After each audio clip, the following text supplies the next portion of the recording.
but I think there will always be an appetite for live sports.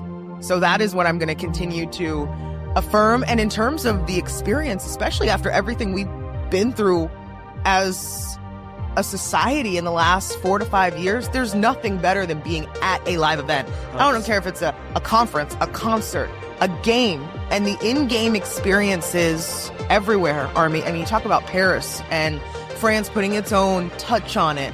I love going to events in person. There's nothing like it.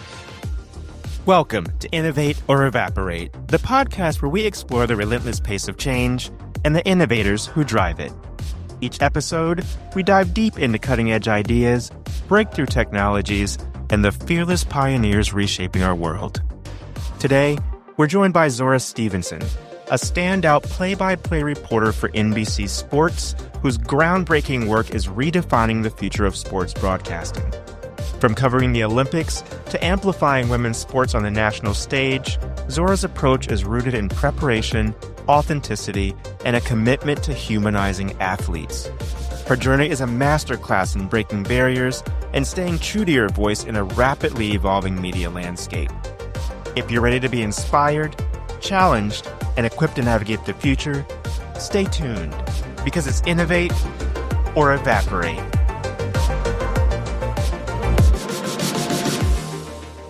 Today, we are excited to welcome to the show Zora Stevenson, a play-by-play reporter with NBC Sports and a 6-time Emmy award-winning journalist. That is insane, Zora. Welcome to the show. Thank you. I am honored to be here. And, Raleigh in general is outside I'm used to being, in a gym somewhere. So this is great to meet all different types of people. Yeah, so we're talking here live at Raleigh. You're here as a speaker. What are you talking about? Yeah, I am on a panel about the convergence of sports and entertainment. And when I was preparing for it, I was like, well, sports is a sector of entertainment. Yes. It is a form of entertainment. And so entertaining is in everything that we do. Whether I'm a play-by-play, my job is to caption a big moment. We're in Indiana, where Caitlin Clark plays for the Indiana Fever. I actually had the opportunity to call her record-breaking shot when she broke the women's college basketball record. That is awesome. I didn't know that. That is awesome. Yeah. And so, you talk about entertainment. Obviously, it's Caitlin's moment, but it was my job to put a pin on it and provide capture that moment. Exactly, provide some context, and then reporting. It's connecting the athletes to the viewers. I just got back from the Olympics and covered gymnastics and Simone Biles, and most of us cannot even attempt to do anything she's doing, but we relate to motivation, going through hardship, and so as a reporter, it's humanizing these athletes. So. Love what I do. Can we just touch on that a moment? And then I want to go backwards, right? And kind of and then come back to the present. But you mentioned Simone Biles. I remember vividly watching, when everything went down the last Olympics. And she was dealing with what they call the twisties. Twisties, yes. And she had to make I can't imagine how tough a decision that would be to make that decision that she was going to withdraw from the competition. And, I can't imagine being a gymnast at that level and having the twisties, the mental things you're going through. Like you could get severely injured. Yes. Right? I mean, it was a safety choice that she had to make because she could not physically and mentally connect her mind to her body at the time. And when you're doing dangerous moves like she is, they've got to be in sync. And they just weren't. And so part of what I want to weave into our conversation today is this concept of vulnerability. Yeah. And I just wanted to come through, some of these social apps and through the TV of people who questioned her decision. And I don't like the naysayers. And so we don't have to repeat all the things that those naysayers said. But then what goes through my mind is, when I see a naysayer is, are you getting up at 5 o'clock in the morning? Your entire life, giving up childhood in essence. I just have so much respect for Simone and what she's done, the decisions she made.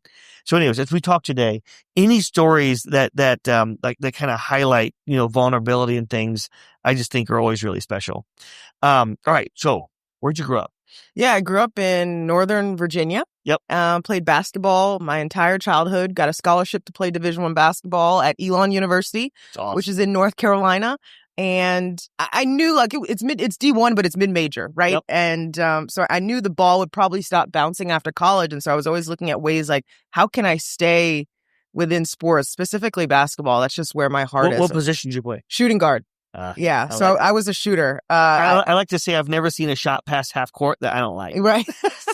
Same. That was my role. That was my bread and I actually just did an individual workout. I went back to college and worked out with some of the coaches the other day, and I am on a personal high. The fact that I even got through it It's awesome. all these years later, but played basketball. And I knew when I went to college that I wanted to be a reporter. Now, did I even know what that meant? Right. Probably not. So I hosted the football games. I was an analyst for volleyball games. I did everything on campus that I could, had multiple internships. I just love meeting new people.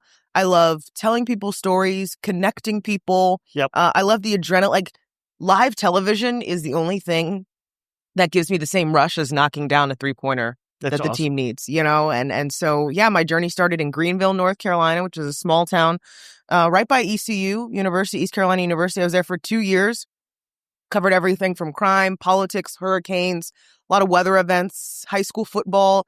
And so you're just like on the spot reporter, like whatever that random event is, you're out on the scene. I would go into the office every morning and, you know, I'd get a different story. So one morning I could go in at 9 a.m. and they say you have a school board meeting that you have to cover and it has to be on air by 5. And I drove everywhere myself. I operated the camera by myself. If you saw me live on television, it was my own setup.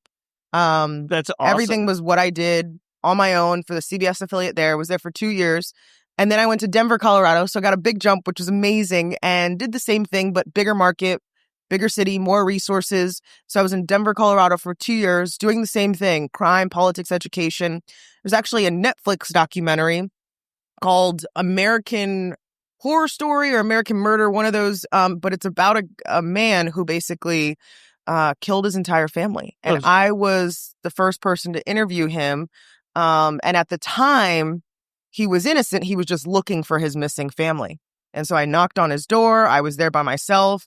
And the documentary shows the police knocking on the door and asking us to go outside so that the dogs could sniff the house. And at that moment, I realized that I needed a shift just because I was covering the worst thing in a community every single day. Yeah, the worst part of humanity. Yeah, the worst part of humanity. And I remember I got the interview, and at that time, he's, you know, still just a dad looking for his missing family. That night, I get an alert that he had confessed to the entire thing. Oh, goodness. And I was traumatized. Yes. For the family and for myself being alone with him. And I went back into work the next day, and they were praising me for getting the interview. And at that moment, I knew I needed kind of just to change some things up. So when you first went into the industry, did you try to go straight through the sports route, but you kind of had to start this general route before you? Yes, sports is hard. Well, like to prove yourself before you have to prove that you can be on TV. You have to prove that you know how to do the job. Yep. And I didn't go to a major Power 5 school. Now, say I went to Duke or, you know, UCLA, like I might have been able to jump right from college into sports. But because I didn't play at a Power 5, they didn't see me in that way right away. So I had to prove myself and go to these smaller markets, start in news. And sports is hard to get into. Jobs are not posted online. Right. It's all who you know. The opportunity has to meet preparation. And so I was just sending my reel, which is basically clips of me doing my job, out to everyone. I sent it to every conference, every team at various levels.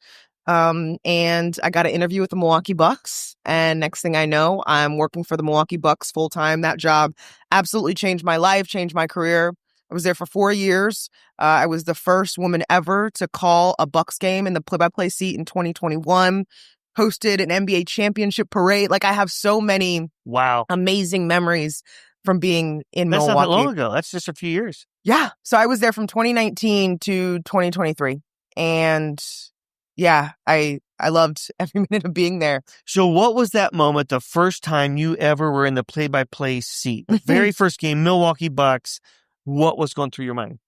So we got to back up a little bit because my first ever play-by-play experience was when I was in Denver and I did some college hoops on the side. Yep. And I was supposed to be an analyst for the conference tournament, for a Division II conference in Colorado. I was going to be the analyst. I'm a hooper, break down the game. The play-by-play voice that day loses his voice. He's hoarse, so he can't do it. And they call me and they're like, have you ever done play-by-play before? I had not, but we all got to do what we got to do to get a gig. Yeah, So sure. I was like, sure. Yeah, I know what I'm doing. I'll never forget, called some of my mentors. And within 2 hours, I was calling my first ever game in the play-by-play seat. Had no idea what I was doing. And little did I know, 2 years later, I would be calling an NBA game.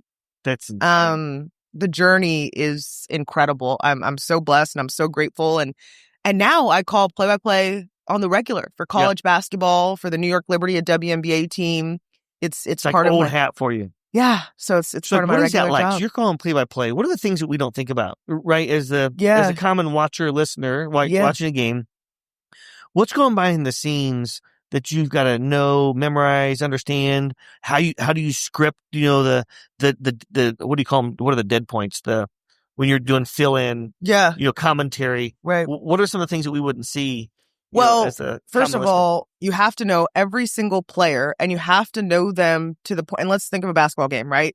There's 10 players on the court at one time, but you've got to know all the bench players as well, because anyone can come in at any given moment. Right. You've got to know their background. You've got to know, if we're talking college, what other school, now that a lot of kids are transferring, so what other schools have they played for? Where are they from? What year are they in? You got to know the coaches and their backgrounds. How many years have they been at this school? What was the record like last year? What's the success of the program? What's the themes of the program? What type of basketball do they like to play? Are they gritty? Do they like to shoot threes? What else? You have to know, and you have to be able to do it as everybody's running up and down. Right. You have to know their stats. You have to know their field goal shooting percentage, the 3-point. I mean, you have to know everything about these players, but make it sound natural. And nothing is scripted, because you don't know what's going to happen in the game. You just have to react. What kind of technology are you using to try to pull this stuff, to fingertip information? Like, what are you using to? Yeah, I have 2 boards, 11 by 14, one for each team, like paper, that I print at FedEx before every game, and they sit next to me. And so I will type in notes. I will have the stats all ready to go. And you got to have like a good idea of what the stats are, but at times you look down. But again, the game's so fast, if you don't have it in your head already. Yeah. And then I'll have my iPad with the stats of the game constantly updated. So are you studying all day? Yeah. Basically? Yeah. I would say even all week. All week? Leading up to a game. Because there's 3-4 games a week? Yeah, for basketball. Some people have 3-4. If you're doing like NBA, college is 2. Yeah. So I have a little bit more time to prepare.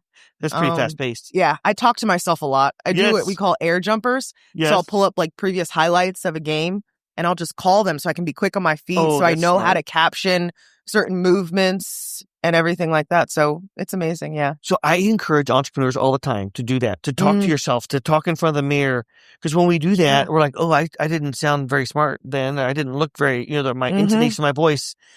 Do it in front of your kids if you have kids, or do it in front of your girlfriend or your boyfriend or your spouse or whatever. So I think it's really interesting you just said that. Right? So you're a professional at the pinnacle of what you're doing, and you still talk to yourself. Because you have to be confident in it. Yes. Preparation is everything. You may not use everything that you prepare for, but say you're interviewing someone for a new role, you can tell if they're not confident in what they're doing.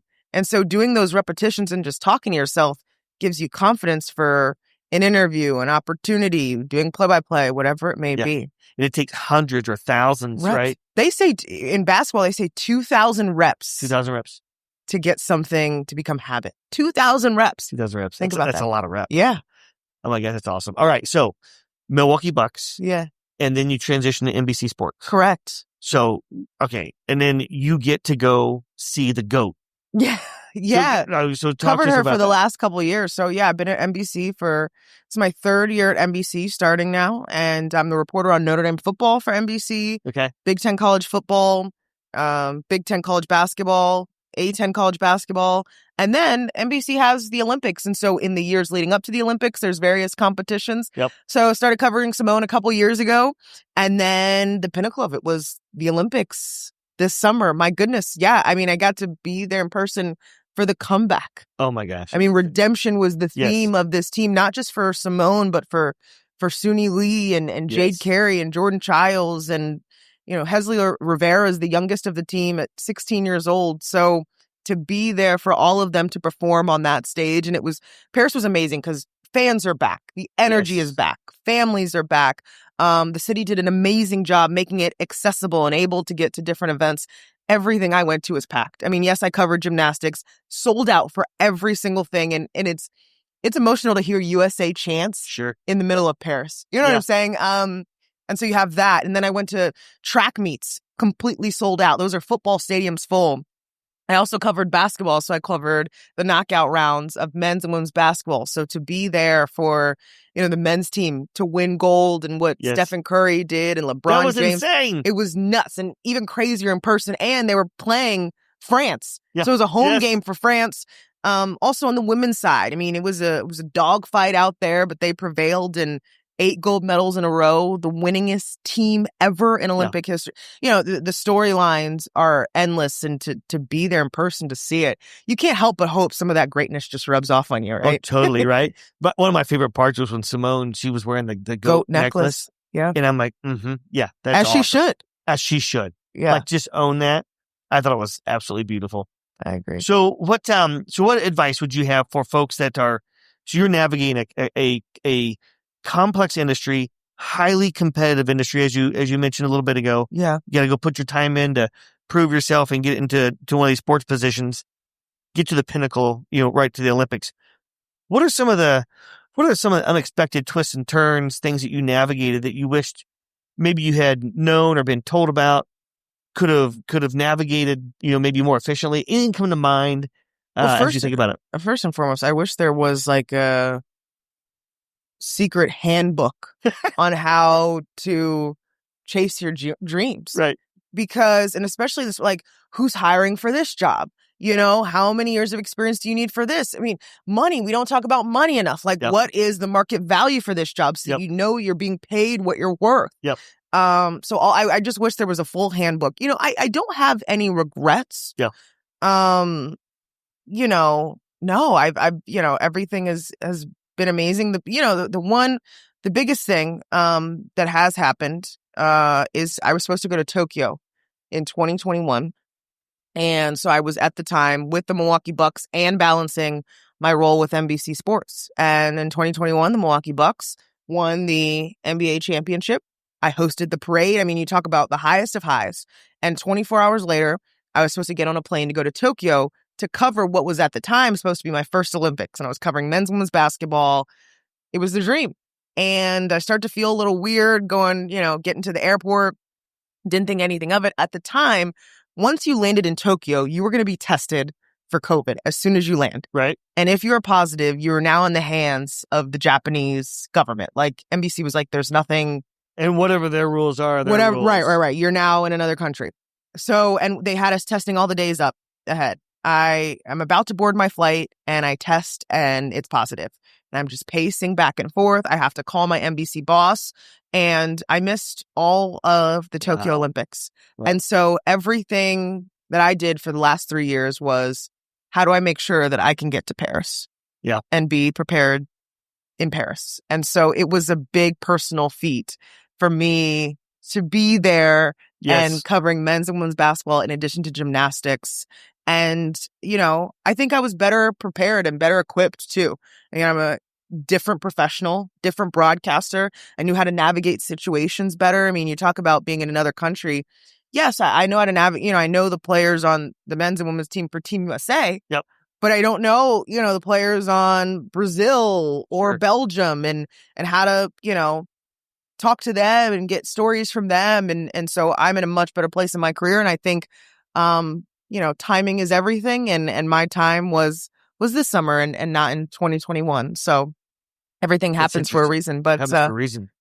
It was wild. Yeah. It everything for the past 3 years was, Zora, will this decision put you in a position to be in Paris? That's how focused I was to try to get there. What's next? What do you see next for you or for the fan experience, the athlete experience? Yeah. What are some interesting things you see coming down the pike that'll change the industry? Well, TV is in such an interesting spot because there's this, not struggle, but there's this big convergence of streaming versus over the air, right? Like, how are people watching games? Yep. Now, I believe, there's the whole conversation of cable and its decline. I believe people are going to want to watch live sports forever. Yes. It's just not the same watching it back. I agree. Seeing the score. Yep. You want to see how it happened and you want to see it live. Sometimes I want to see both. Yeah, right. Right. Sometimes I can't watch something live and I see the score and I go back and watch it because I want to see how everything developed. Yep.